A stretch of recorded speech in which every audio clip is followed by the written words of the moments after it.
Assalamualaikum warahmatullahi wabarakatuh. Jumpa lagi kita di channel Sahdari Official, channel yang berkah dunia akhirat insyaallah, amin ya rabbal alamin.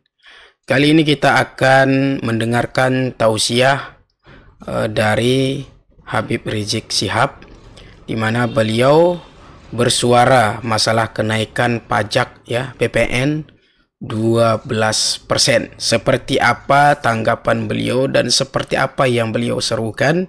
Mari kita simak bersama-sama. Ada satu seruan himbauan yang saya mau sampaikan. Ini kan sekarang lagi ribut nih soal PPN 12%, PPN 12%. Ya, ada yang bilang begini, Habib naiknya cuma 1%, kok ribut sih? Dari 11% ke 12% kan cuma 1%. Siapa bilang? Naik dari 11% ke 12% itu namanya naik 9,09%. Bukan naik 1%. Semula 11%, sekarang 12%, berarti naik 1. 1 dari 11. 1 dari 11 itu saudara, kalau dikasihkan prosentase itu 9% lebih. Jadi kenaikan pajaknya itu 9%. Jangankan rakyat kecil, orang kaya aja teriak. Nah, ini kita minta PPN 12% ini bukan hanya dibatalkan kembali 11%, tapi turunkan jadi 5 atau 6% saja, betul? Takbir. Allahu Akbar. Kan kita lagi musyawarah nih, ini musyawarah rakyat nih, ini musyawarah bukan nih? Saya mau tanya, setuju gak? Setuju gak? Mana nih panitia rekam nih, masyarakat di sini setuju semua, rekam nih ribuan setuju. Besok rekamannya kita bawa ke DPR. Besok rekamannya kita kirim ke istana, betul? Berdasarkan hasil musyawarah puncak berzikir yang dihadiri oleh puluhan ribu umat Islam, yang terdiri dari habaib dan para kiai, para ajangan, para ulama, para santri, begitu juga kaum bapak, kaum ibu, para pemuda, para pemudi, sudah disepakati bahwa PPN harus diturunkan menjadi 5% saja. Itu pun hanya diberlakukan kepada orang kaya saja, yang miskin nggak wajib bayar pajak. Setuju? Setuju? Takbir. Keputusan diambil. Oh, enak kan musyawarah? Surah. Habib Hanif langsung ketuk botol. Kira-kira paham nggak? Bukan, jangan nanti kalau saya sampaikan Habib Rizik maunya sendiri, nggak ada rakyat bicara begitu, nggak ada kiai yang begitu, gunjukin calemnya, betonton, betul. Lu masih nggak percaya, yang bledok sih. Dia belum tahu kalau orang Jawa Barat marah, betul? Nah, kira-kira jelas gak? Setuju? Setuju. Jadi bukan 1% naiknya, bukan. Naiknya 9%. Bahkan kita bukan minta diturunin. Bukan, oh mahasiswa turun, minta 12 dibatalin, tetap 11. Enggak. Kita minta turunin sampai 5%. Dan itu pun hanya harus diberlakukan bagi orang kaya saja, hanya untuk barang mewah saja, bukan kebutuhan pokok masyarakat luas, betul? Betul. Takbir. Allahu Akbar. Sampai di sini jelas? Jelas. Maka saya berani katakan di sini, hei orang miskin, hei orang melarat, tidak usah bayar pajak, karena pemerintah haram mengambil pajak dari orang-orang miskin dan melarat, saudara. Allah mewajibkan zakat hanya kepada orang kaya, saudara. Itu pun cuma 2,5%. Ini saudara baru mimpin negara, mau bikin pajak 12% untuk semua orang, yang kaya, yang miskin, semua kena. Nggak boleh. Makanya sebagai oleh-oleh terakhir saya mau tutup, sebelum kita baca qasidah, saya mau baca riwayat sejarah dulu. Boleh tidak? Boleh tidak? Dengarkan baik-baik, ini sejarah, saudara. Dulu ada seorang sultan di zaman Al-Imam An-Nawawi radhiyallahu taala anhu. Ini Imam Nawawi ada desa Nawa di dekat kota Damaskus, saudara, di Syria. Namanya desa Nawa. Nah, kemudian rakyat satu negeri, saudara, sangat cinta dan sangat hormat kepada Imam Nawawi. Karena ilmunya luas, akhlaknya mulia, tawadu, bela rakyat. Singkat cerita, sang sultan ingin mengambil pajak dari rakyat. Diundanglah para ulama satu negeri.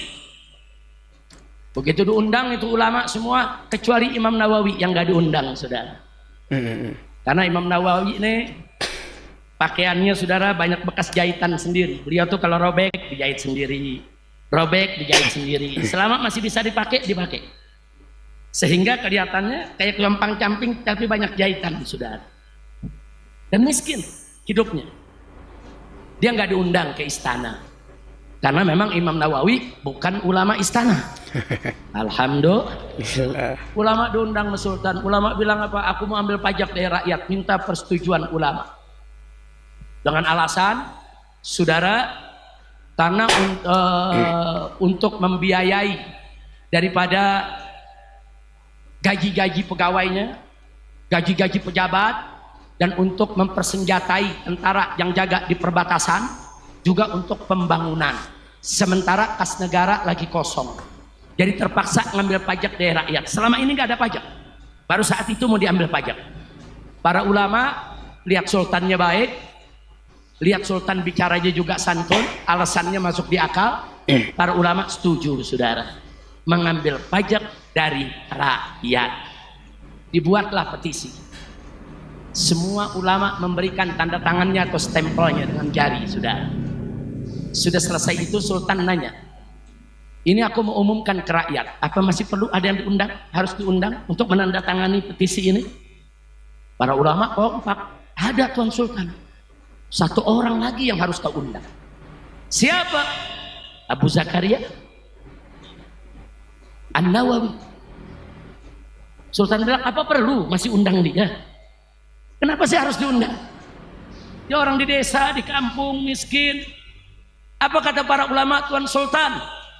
Walaupun kami semua setuju, tapi kalau besok Imam Nawawi nggak setuju, rakyat ikut dia. Rakyat gak ikut kita. Umat tunggu fatwanya. Kata Sultan, kalau begitu jemput, kirim pengawal, jemput dengan pasukan berkuda, saudara. Imam Nawawi di pinggiran kota, ibu kota, saudara. Dijemput, dibawa ke istana. Begitu sampai di istana, didudukkan, banyak ulama yang hadir. Sultan kasih kabar kepada Imam Nawawi, ya Abu Zakaria, ini ulama-ulama semua sudah setuju untuk aku ngambil pajak dari rakyat. Nah, kami berharap kau ikut setuju. Langsung kasih instruksi raja. Kata Imam Nawawi, tunggu dulu sebentar. Aku punya 3 pertanyaan. Kalau 3 pertanyaan ini kau bisa jawab dengan baik, bagus, benar, aku tanda tangan. Setuju ambil pajak dari rakyat. Akhirnya kata si raja, Salma, silakan kau tanya apa yang kau mau. Yang pertama ditanya oleh Imam Nawawi, kenapa harus ambil pajak dari rakyat? Itu dulu. Dia jawab, ya untuk pembangunan. Aku udah jawab para ulama tadi. Untuk gaji pegawai, untuk mempersenjatai itu pasukan di perbatasan. Kata Imam Nawawi, ahsanta, bagus kau punya jawab. Nah, terus ditanya lagi Imam Nawawi, tapi kenapa harus diambil dari kas negara? Kan masih ada pendapatan yang lain. Kenapa mesti diambil dari bukan kas negara? Kenapa harus diambil dari pajak? Kan masih ada kas negara. Kenapa diambil dari pajak? Dijawab oleh Sultan, ya jelas kami ngambil pajak karena kas negaranya kosong, nggak ada dana. Kata Imam Nawawi, ahsanta, bagus kau punya jawab. Sekarang pertanyaan yang terakhir, kenapa kas negara kosong? Diam ini lagi. Kenapa kosong? Dikemanakan itu? Kan kemarin banyak isinya. Ada emas, ada perak, ada uang, ada intan permata, dan lain sebagainya. Kemana kosong? Marah si raja, berdiri dari kursinya. Mada taksud di kalam. Hei Abu Zakaria, Apa kau punya maksud dengan ucapanmu ini? Tersinggung ini raja, saudara. Dia tersinggung, saudara. Nah, kemudian apa yang terjadi? Begitu raja berdiri nuding Imam Nawawi, Imam Nawawi nggak gemeter, saudara. Berdiri lagi Imam Nawawi. Dari duduknya, dari kursinya dia berdiri, dia tunjuk sang raja. Hei Sultan, jangan kau pikir aku tidak tahu kas negara itu kemana. Kemarin kas negara itu masih berlimpah ruah hartanya, emasnya, peraknya, intan permatanya. Kenapa sekarang habis? Karena kau bagi-bagi untuk dayang-dayangmu, untuk selir-selirmu, untuk putri-putrimu, untuk kerabat-kerabatmu, dan juga kau bagikan untuk pejabat-pejabatmu, sehingga kas negara kosong.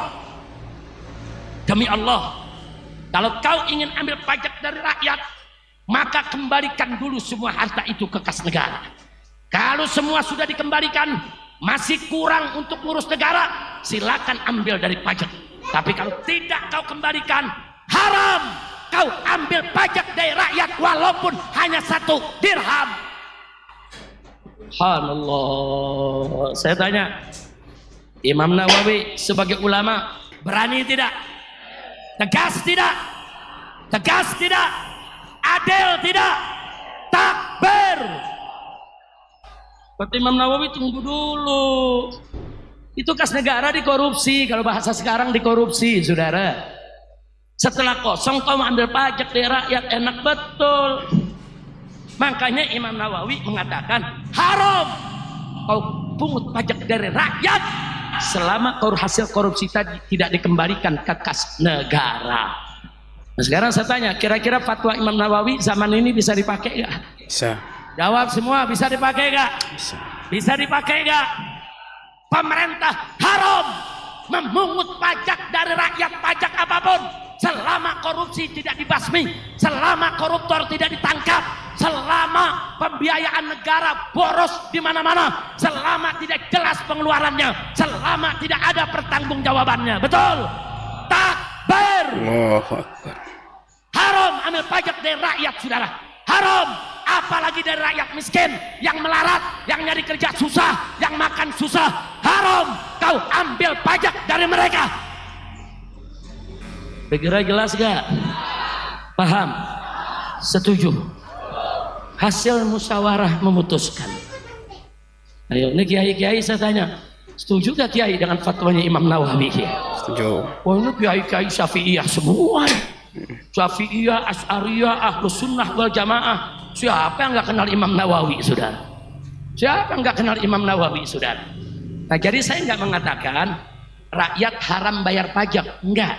Saya katakan pemerintah haram pungut pajak dari rakyat kecil, haram pungut pajak dari rakyat yang miskin, haram pungut pajak selama apa?